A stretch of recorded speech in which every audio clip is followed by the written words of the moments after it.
Hello साथीहरू, नमस्ते सम्पूर्णलाई। अनि आज सानीको ड्याडी अनि म अनि मेरा प्यारा साथीहरू भएर लाग्यौं बाहुन्डेश्वर झरनातिर। टोखाको गेट आइसक्यौँ। अनि हेर्नु न कस्तो जाम। अनि बाटोमा हिँड्दा हिँड्दै पानी पर्यो। अनि पानी परेर के गर्नु, अनि आफूले रेनकोट ओर्नै पाइन्न। सानी चाहिँ रुन्छिन् के डर लागेर होला। अनि हामी चाहिँ ठ्याक्कै आइपुग्यौँ शिवपुरी बाहुन्डेश्वर महादेव झरनामा। अनि हेर्नु न भिड कति हो। भिड पनि अब भिड भए पनि जान्छु भनेपछि जानै पर्छ नि त। अनि त्यस लगतै हामी चाहिँ हिँड्यौँ। अगाडि पनि राखिसकेँ मैले यो भिडियो, ल हेर्नुहोस्।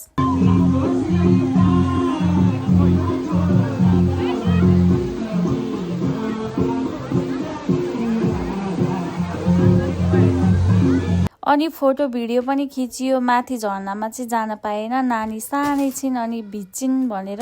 अनि नानीलाई लिएको कारणले हामी पनि जानै पाएनौँ। अनि बाहिरैबाट दर्शन गर्यौँ हामीले होइन। अनि त्यसपछि पानी चाहिँ ठुलै पर्ला जस्तो भयो। अनि यसो घुमेर हेरेर अनि दर्शन गरेर चाहिँ हामी घर फर्कियौँ। बाटोमा पानी परेर अब भिडियो पनि खिच्न पाएन। ल अब भिडियो अन्तिमसम्म हेर्नु भएकोमा धन्यवाद हजुरहरूलाई। By by.